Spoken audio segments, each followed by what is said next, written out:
I'm the owner of Pegleg Outdoors. My business kind of works in a couple different areas. One of the main things that I've been doing for years is fly fishing in Colorado. During the spring, summertime, I'm guiding on the rivers, trying to catch trout in the Rockies. And then what would be considered America's off season, I switch and I go a little bit south of the border and do some adventure fly fishing, Argentina, Patagonia, Saskatchewan, Canada, north of us up there for trophy northern pike. Fly fishing and hunting, that's definitely where my lanes are, and pretty damn good at it.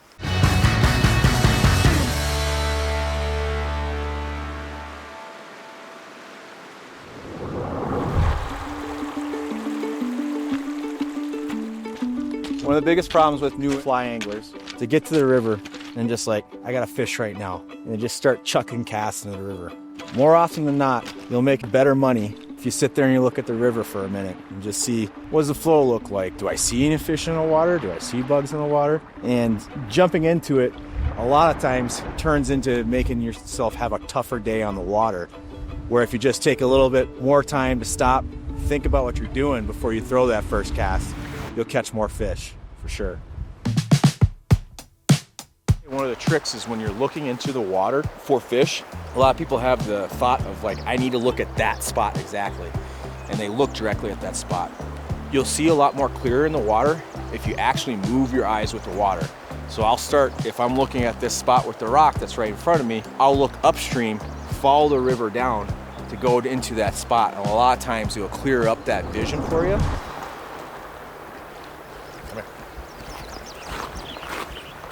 Fish right there.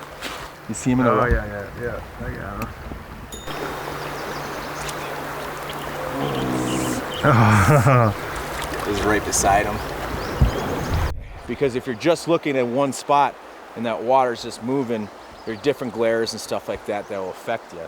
But if you're moving your eyes with the river each time you're looking for fish, you'll have more of a chance of actually finding them. So I'm just gonna walk right out into the river. I'm trying to fish these seams. So you see these areas in the water where the bubbles are coming down and kind of into the line.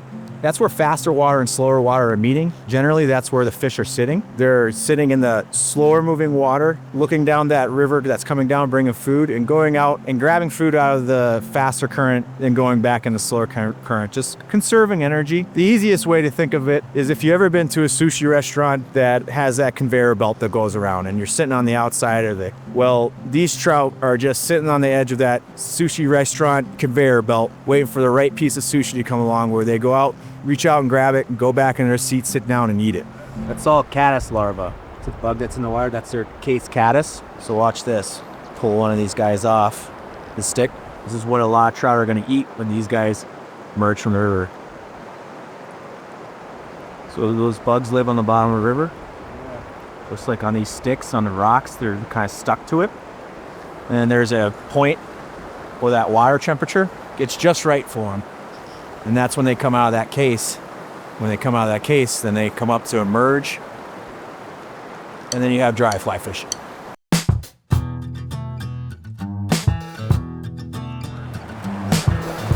So the first thing we got is the fly line. On this rig, it's a floating line. Floats on top of the water. Different conditions, different styles of fly fishing. You'll run sinking lines sometimes. But today we're running floating fly line. And then that goes to our leader. Our leader right now, we have a 4X leader with a loop-to-loop knot that goes down to our indicator or bobber. Us fly anglers, we're pinky up and we like to call things special. We call it indicator instead of a bobber. From there, we go down to a split shot with one of our knots to bring in some lighter tippet. We go from 4X down to 5X. Then I'm running that to a Pat's, rubber legs. Kind of this tungsten jig. Don't really know exactly what to call it, but a good buddy of mine out in California that I met this year tied this up and see if he'll catch some fish. So a lot of new beginning fly anglers will look at this fly box, see a lot of different colors, a lot of different shapes, might not really understand exactly what we're trying to imitate here in terms of the bugs and stuff like that, and that's fine. The main thing that you gotta get is what I call your confidence flies.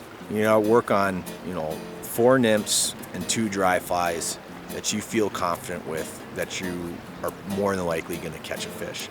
And for everybody, that's different. For me, It's a Pat's rubber legs, a pheasant tail Frenchie, and then taboo caddis is one of my big ones. And then for my dry flies, chubby Chernobyl, Amy's ant, and then just a simple elk hair caddis. Pretty basic, pretty simple. Stick with what you feel comfortable with. Don't get lost in your fly box and the choices. More important, always more important than fly choice is presentation. Making sure you have a good drift and putting that T-bone steak in front of that trout's mouth. If you put a good protein meal, or what they think is a good protein meal, in front of their face, they'll be more prone to take it than an ugly drift with the right bugs.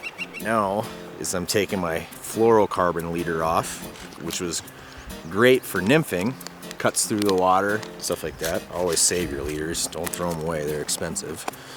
And I'm gonna go ahead and just put a regular monofilament leader on. So monofilament floats better, just the best way to put it. Monofilament will float on top of the water, where fluorocarbon is designed to cut through the water and get down. So if you're fishing a dry fly rig where you want that first fly to stay on the top of the water, you want to be using just a regular monofilament leader, you know. So again, dry dropper rig, dry fly to a Frenchie. And then we're just gonna run just this little perdigon in the back. See if we can catch them that way. Just apply some floatant, help the dry fly stay up on top of the water. I use wet dry fly stuff, put it in, it's kind of alcohol base, helps the fly shed water. Some guys like to use the dry shake. Best way to do it is this wet stuff. I like Fly-Agra. The best way to do it is you actually put this on the night before you go out on your dry flies, and then touch it up with some dry shake as the fly gets a little bit more waterlogged. But it's also okay just to do it on the river like we are right here. So here we just got nice, big, slow, long, deep run. There should be fish just sitting in here. So really you just pick it apart, hit everything that you can, and just don't do the same cast over and over again. That's the name of the game. When you're casting, make sure you're hitting a different spot in that big pocket. If you're running the same area, you're pretty much wasting your time. So start out with your cast close to you, close to the shore, where you're getting good drifts, and then get that cast a little bit further across stream, cover that whole hole. The main name of the game is you gotta keep it tight. Don't ever lose tension, and then once you feel comfortable where you have the line tight, they kind of slow up, you're not fighting as much, then you know you can kind of take your time, reel up that slack, and then start fighting the fish from the reel if it's a bigger fish. If it's a smaller fish, just strip them in. You definitely should be able to tell. The bigger ones give you the oh moments, the little ones don't. That's a sucker. Wow, it's a sucker fish. What does that mean? Not typically the most desired fish to catch in the river, but they're fun as hell. You know, these are big fish. I'm gonna be false casting. I'm not just gonna be doing the water low casting like I usually do and everything. You know, that's just because different rigs and different setups, we want this presentation when we drop these into the pockets to be really delicate. We want them just to fall into those holes nice and soft so we're not squeaking fish. More of my goal is the droppers that are underneath it. I'm trying to get them in the right part of the water column. So these fish are acting like they're a little bit more suspended off the bottom, eating what's called emergers, the bugs that are already coming off the bottom in the middle of the water column. So I think that with this nymph rig that I got, I might be a little bit too deep, and I'll be sitting here fighting all day on the bottom. If the fish were glued to the bottom, it wouldn't matter. I'd stick with this nymph rig, but the way we saw them moving around has me thinking that they're a little bit higher up in the water column. We might have to get a little bit more technical, a little bit more buggy to get the big ones to eat.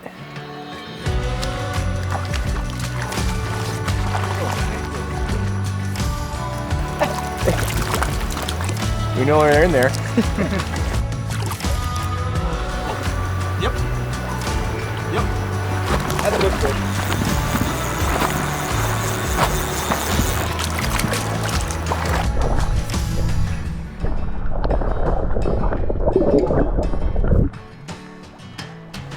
Just for everybody watching, just want to keep them in the water as much as possible. Don't really want to expose them outside to the air. Again, before you grab a fish, wet your hands a little bit. These guys have a protective coat over them.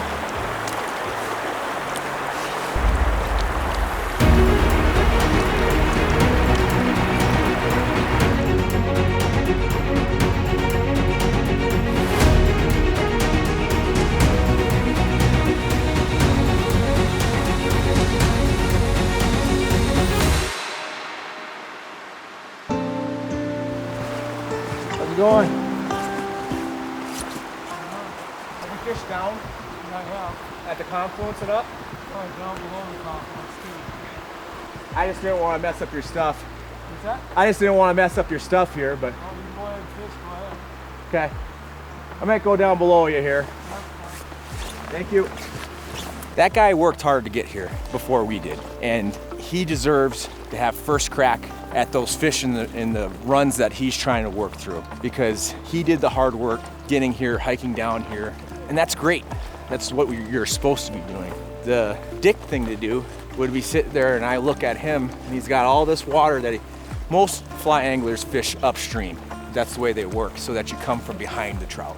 So if I just hopped in the holes above him here, that's all the fresh water that he was planning on fishing. It might ruin his day, you know? Some guys would just get pissed off and just get out of the river and go somewhere else. But, you know, a little common courtesy, go ask him what he's planning on doing, what he's expecting on doing. You can kind of stay out of their way and get your own little piece of heaven, you know? How'd it go? Catch any more? That, Get any more up there? yeah, I got like, I think I got 4 out of there. Yeah. Missed a couple in there, so that's a nice little run up there. So. Yeah, I've got some good fishing. Okay, you guys, good luck. Yep, good luck. Take it easy. The same man will never step in the same river twice ever in his life, because the rivers are always consistently changing. You're never standing in the same water that you were standing 5 minutes ago. It's always going downstream. When fly fishing first started, it was all bamboo rods or wood rods, cane sticks. Wood eventually breaks down and doesn't last as long, so companies moved into more of this composite material that is more durable, better for casting, better for fighting fish, and that's where we are at today.